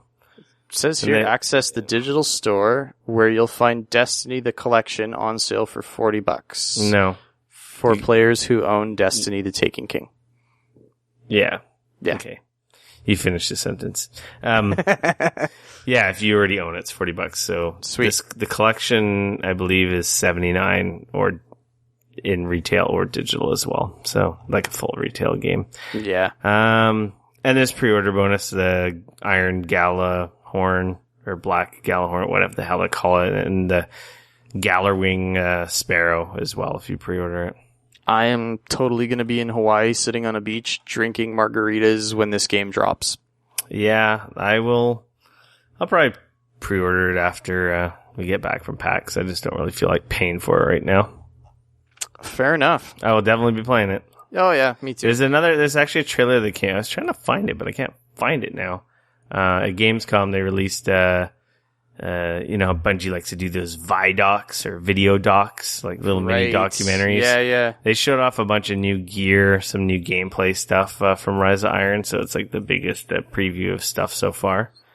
There's some cool looking stuff. There's neat customization now. There's skins for your guns, like multiple skins for exotics, so you can customize exotics so they look different. So you're not all looking like you're using the exact same gun. And then there's a bunch of cool new effects you can put on your armor as well. And some of the new armor looks sick. Some of the new gear, which is pretty cool. There you go. Destiny. It's a thing. It's happening again. Yeah, September 20th. It's a yearly big update cycle where we play it again for 3 months and then stop playing it. Overwatch Season 1 has completed. If you have logged into Overwatch today, you have been... your results screen should have been the first thing you popped up with your ranking for the season and reward for your placement. Right. I did not get enough points to buy a gold gun. Anyway, what I'm getting to is there's a big overhaul coming for Season 2. Big overhaul, kick off in a couple weeks. I'm not even going to go through it, but they're changing a buttload of stuff in terms of how the system works for your ranking. There's skill rating. Some of this stuff is great, man. Like the 1 to 100 ranking will now be turned into a 1 to 5,000 ranking, which I think is really smart because it gives them a lot more flexibility in, like, you know, you're going up or down a whole letter or number versus, you know, 0.5 or 0.2 or, you know, I think it's smart. I think it's a smart choice. Yeah. I placed 47. Woohoo! I got 40 credits, so I don't know how many credits I have now. I want to say around 50 or 60, maybe even more. You need 300 to get a golden gun. So people in the top tiers, I think, finished the season. You got like 300, maybe 400. Oh, wow. Okay. I saw one of my friends on Twitter posted a picture of his golden gun he probably purchased. And what, yeah, if you want to read that, there's linked in the podcast notes and or on our Facebook page where I shared that. There's a bunch of stuff that's changing. I like the competitive. It got better when we played with full groups. At first I was like, nope, not doing this. This is not fun. But when I got a grasp of it and we were playing much better and coordinated, it was really exhilarating. It was like playing League of Legends or, Heroes of the Storm. That, really exciting when a close game and you guys win. Nice. Konami at Gamescom announced a new Metal Gear game to everyone's surprise out of nowhere. This was weird. And potentially not what anyone wants. I don't know. Who knows? I just don't know what the hell this is. Like, it's a co-op survival zombie game that Konami put Metal Gear on because that will help it sell a minimum of 1 million copies. I've said it before. I'm super done with zombie shit. I kind of don't want fucking zombie shit in my freaking Metal Gear game. That being said, it's kind of a Metal Gear game and kind of not. It's a totally co-op Metal Gear game. The idea is I don't think it's a Metal Gear game at all. It has the name. Yeah, it uses the same engine, and apparently it's still sort of the survival horror, geez. It's sort of that stealth. You're going to have to actually be sort of stealthy and stuff, it looks like. But yeah, it looks like they decided to accidentally make a Resident Evil game. Yeah, it looks like honestly, that does look like a Resident Evil game. It's there's a trailer linked on the Facebook page and in the podcast notes, of course. It's it takes place after the events of Ground Zeroes. It's like a weird alternate reality, though. Yeah, like some of the guys get sucked into a wormhole and end up on this strange alternate dimension where they're fighting these weird zombie things. I mean, they're not really zombies, but they're not really not zombies. They're just these weird things.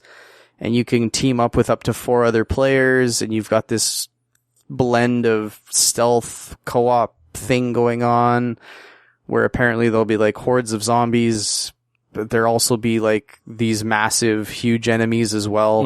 The trailer ends with the ground stomping, shaking. Yeah. And everyone's looking up in the sky. So I mean, people are kind of thinking like, is this either going to be like a zombie Metal Gear or is it going to be an actual Metal Gear? We're not really sure.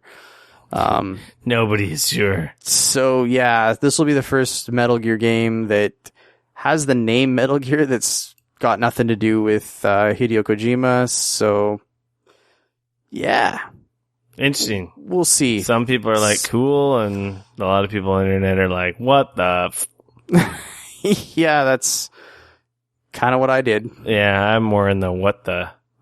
Yeah. I didn't read this story, so you can talk about it. Well, you added it, so I didn't see it. Sorry. A while back, Microsoft was talking about how, the new Xbox S is backwards compatible with all of the previous Xbox games, and the Xbox Scorpio, well, Project Scorpio, I don't know what they're going to actually end up calling it, that they already announced at E3, that's supposed to come next holiday season. So aka the Xbox One 2. I don't know what they're going to call it. The new, stronger, faster Xbox One is coming, and a lot of people were wondering, like, is it going to get exclusive games? Like, now you've got all of this intense hardware that's supposed to be super awesome and badass. Are we going to be seeing games made exclusively now for the Scorpio that aren't going to play on the Xbox One? And initially Microsoft was pretty, like, they didn't really say.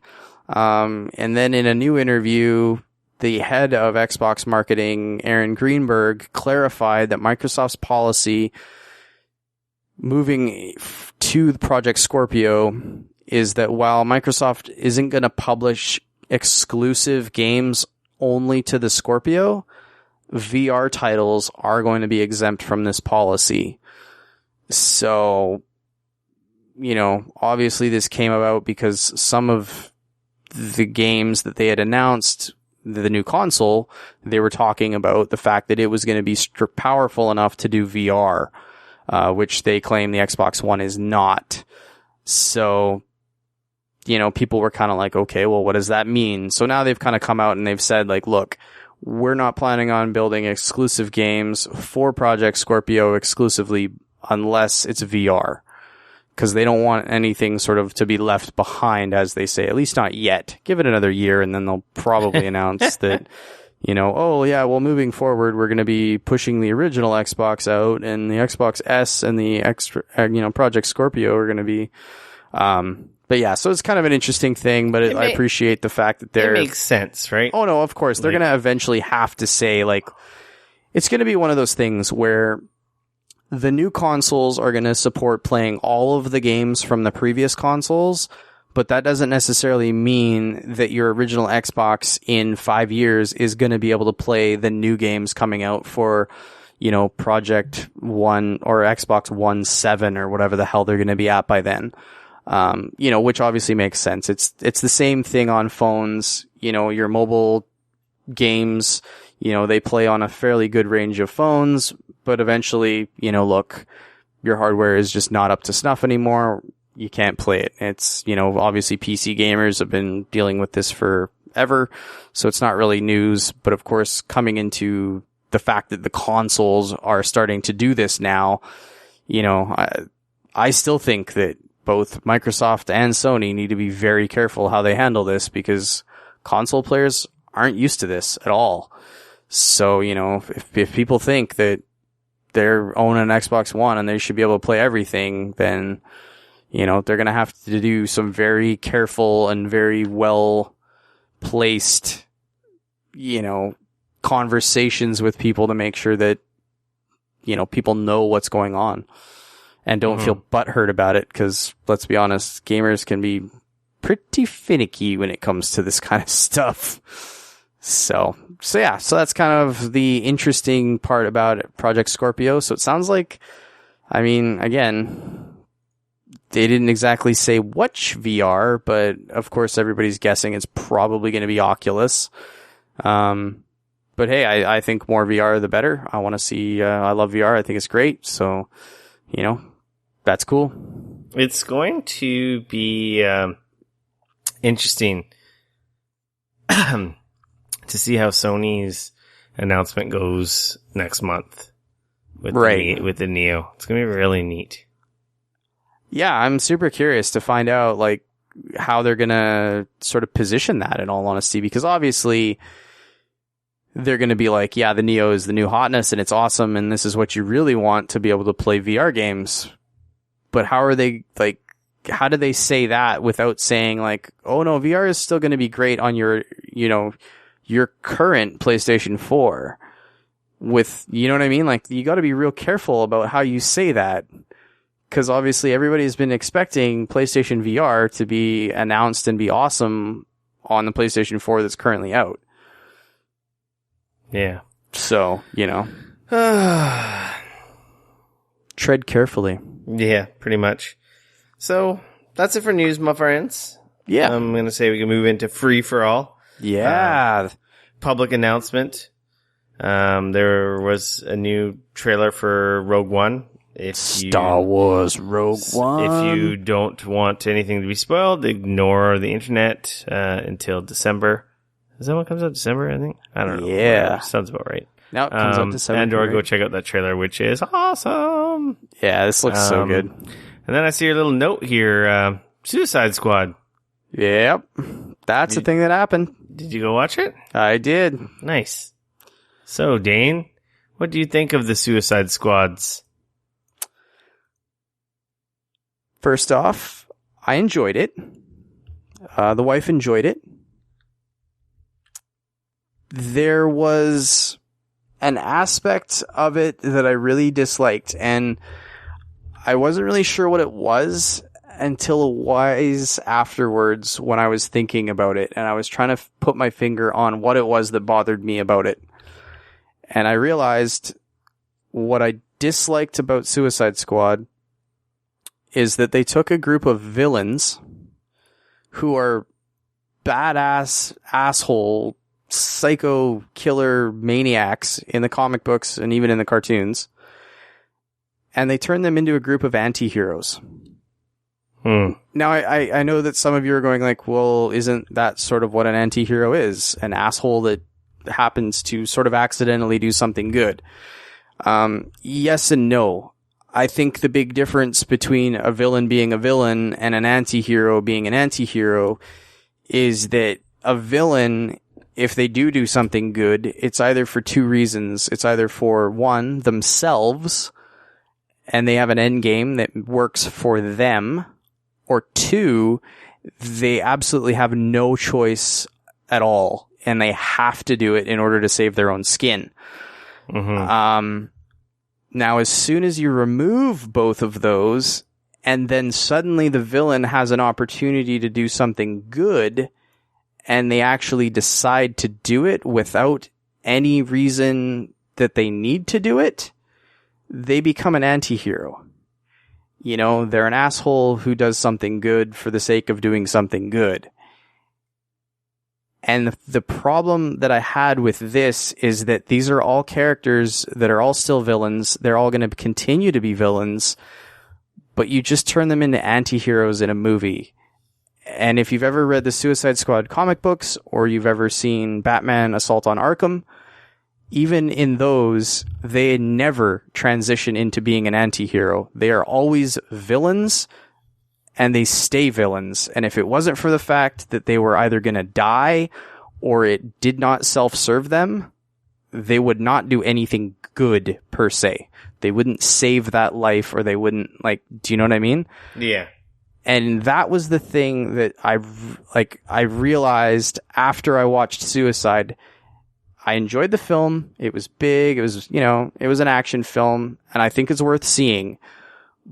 But I dislike the fact that they took a group of villains and they actually turned them all into anti-heroes. Interesting. What did you think of it compared to Man of Steel? Or Batman versus Superman, sorry. Totally different. Yeah, so you wouldn't say it's a better or worse? No, like, so different. Like, it's, I don't know, from a movie perspective, I mean, I can see where there's, you know, where some people can obviously complain about it. It's a big, you know, at the beginning, they obviously have a ton of characters that they kind of need to introduce. So the beginning, like, jumps around a bit trying to explain, who the characters are and why they're there and why they're sort of a big deal. But I felt that unless you were a comic book fan, they kind of needed that, like say somebody like my wife, for example, she's never read a comic book. She's never seen, Assault on Arkham or anything like that. She doesn't have that background. Yeah. So for her, having that sort of introduction of who these people were was helpful. But like, no, I thought it was a pretty good film. I will say right now that if you have watched Batman Assault on Arkham and you thought it was awesome and you were hoping that this movie was going to be more or less a live action version of that, you will be very disappointed because it is nothing to do with that whatsoever. Which is actually super unfortunate because I still think that is the superior version of Suicide Squad. But no, I thought that Harley Quinn was awesome. I thought Will Smith did a really good job, except that, again, the Deadshot in the comic books is a absolutely ruthless hitman. Like, he's an assassin to the nines. He's badass at what he does. He's a no nonsense, no emotion, like, killer. And in this, he felt like the guy that was doing it because he was good at it. He kind of liked doing it, but they were bad people to begin with. So, he kind of justifies it that way, but he doesn't want to kill good people, and that's really not who that character is. So that, I don't know. And obviously, like, you're going to have people being characters that, I think anytime you have a character like Batman or Superman or any of these characters and you've got other actors trying to sort of be them, they're going to have to do their version of that. And you got to kind of be open to that. Otherwise, you're always going to be disappointed and you're always going to be angry at, whatever they're doing. But I felt that there was definitely some stuff that kind of could have been handled differently. But I don't know. I like, overall, I did enjoy the film. I didn't walk away from it mad or feeling like I wasted my money or anything like that. Mm-hmm. And I really look forward to if they build or they make a Harley Quinn film. She was awesome. She was like pretty much spot on. She was the living embodiment of Harley Quinn. She nailed it and it was awesome. Yeah. That was fantastic. The other character that was amazing. I'd like to nail. I mean, what? Amanda Walsh, she also absolutely nailed Amanda Walsh. Absolutely terrifyingly ruthless, efficient, manipulative, so well done in that regard. Like, absolutely no, animosity up the wazoo towards, everyone. It was very well done. There was a couple characters that they honestly nailed. And I was like, wow. And I think that's what sort of makes the other ones that they kind of got so wrong feel so much more wrong because they did such a good job on a few of them. Jared Leto's Joker, I thought it was fantastic. I think they built it up way too much. They hyped his character way more than they should have. Mm-hmm. He is in the film. He's not nearly as big of a part of the movie as you think he is, based upon the hype and how much they were talking about him in the media, and especially how far sort of down the rabbit hole he felt he needed to go in order to become the Joker. Was he Heath Ledger's Joker? Hell no. I think, in my opinion, that'll probably be the ultimate sort of, embodiment of the Joker. But to be fair, this was also a very different sort of world and different universe.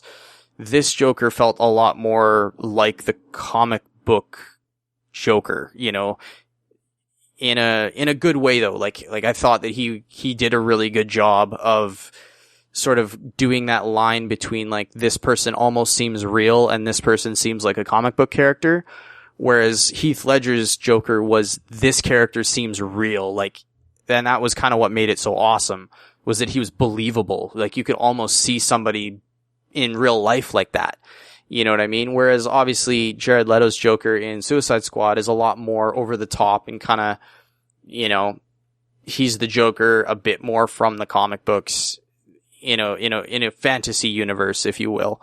But I thought he did a really good job, and I would really actually like to see him do more of it in another film. Like, if they did a Harley Quinn movie or another Batman movie and he was the Joker, I think that would be really cool. 'Cause I think that he didn't honestly get enough screen time. So, but yeah, that's kind of my thoughts on it. Overall, I enjoyed it. I mean, you know, but it's like anything. I want to see it. And I would recommend seeing it and see it in the theater. Like, it's big. It's got tons of explosions. You know, I'm not going super hard into some of the like Enchantress and stuff, some of the effects, and the way they ended it was a little bit of a,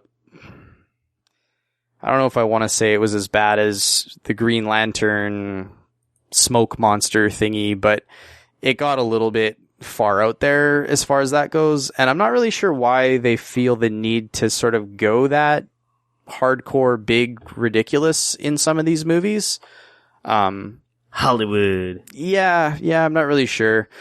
You know, especially because, like, you know, like I said, I mean, I don't know. I feel like I still want to, if I ever meet, you know, the guys that made Suicide Squad, I kind of want to just be like, did you ever hear about Batman Assault on Arkham? Have you ever seen that? It looks like they did from the trailers. It looks like they aped some scenes shot for shot from the cartoon. Trust me. They didn't. No. That cartoon was awesome. Yeah, I know. That is so good. And the thing is that you that want a cartoon, good Suicide Squad movie, go check that out. Yeah, it's on Netflix. Go watch it. It's awesome. It's super violent. Do not watch it with kids. No. It may be animated, but it is rated R. Animated shows, I think we talked about this before when we watched this fresh. But if you're just new to the show, yeah, the DC animated universe, that's where DC happens to be killing it. Their animated shows are amazing. They're so good. Yeah. They're like the Marvel on that scene, but they are violent. They are not for kids at all. Well, Batman Assault on Arkham, that was the first animated one that was rated R, and it deserves it well. So I forgot to mention, I watched Killing Joke last week. Did you? Mm-hmm. How was that? I never read the book. Oh, so I don't. It's weird, honestly. Yeah. If you didn't read, like, I own the comic. It's sitting on my shelf as we speak. I'm looking at it. I have it too. So. It's sitting on my shelf. And I've read it a couple of times. I haven't read it, so I don't really have anything to compare it to. Right. It's just very different. It's not what you expect. Well, maybe if you read the comic, you would, but. Yeah, maybe. It's basically the descent of the Joker into his madness. It's like the origin story for the Joker. And he essentially tries... You gotta remember, that was possibly one explanation of the Joker.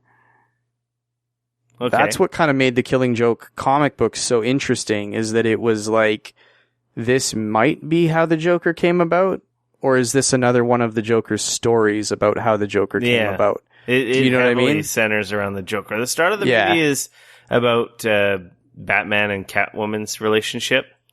Right. The start of the movie, some weird stuff happens. I don't know if it's in the book. Probably not, because I heard about some of that and I was like, what? Yeah, the particular thing that happens, I don't think it is in the book. Yeah. But, so it's like your typical Batman movie. Catwoman's on, a rampage trying to track down this hooligan criminal that kind of made her look like an idiot, and she just wants to get him, and she's like making bad judgment calls and, kind of risking herself, and Batman's like trying to protect her and so forth. And anyway, then it's cut in with this story of Joker, and like you said, whether it's the true origin of Joker, basically what happens to get him to the scenario where he just cracks and becomes this insane lunatic. And why he's got such an obsession with Batman. Mm-hmm. And he basically wants to put Gordon through the type of event that happened to him and see if he could crack him, Commissioner Right. Gordon. And meanwhile, he's kidnapped him and done some other stuff. And Batman's trying to find him, but not really having any luck. And basically, it's all, I guess, to deliver the killing joke. It's neat. I didn't really. It was neat. I was half distracted, Right. because I was watching it with the baby too. I might have to watch it again. I did like it. It's good, but I wasn't blown away. And again, this is one of those Batman stories that's like heralded for how good it is. And Yeah, I think to be this fair, might the comic book is amazing. Yeah, and I have it, and I just Dude, really pick it up and read it. It's I know. awesome. I know. I'm an idiot. I haven't read it. It's sitting on the shelf behind I me. mean, it's not long. No, 10 it's not long. 15 minutes. It's one of those. It's one of my embarrassing things I haven't done yet. I think this might be one of those scenarios where, it doesn't touch the book. Yeah, Just that might be fair. because of the delivery of the message and the content. Right. But it wasn't bad. I want to watch it. I was really excited when I heard they were going to do it. I'm going to watch it again because I think I might have missed a couple things that might have helped the delivery of the impact of some scenes. Right. So yeah, that's about it. I'm going to say it's a show, my friend. We're running long. We are. It is long. Getting close to 2 hours. You can follow me on Twitter at Rick F. No K RICF. You can always hit me up on Twitter at Dane Cody at DAYNECODY. Like us on Facebook. Follow us on Twitter. Share us with your friends. Rate us on iTunes. And as always, we love you. Thank you for listening. And have a great weekend. And until next week, I'm going to say we are out. Later. Peace.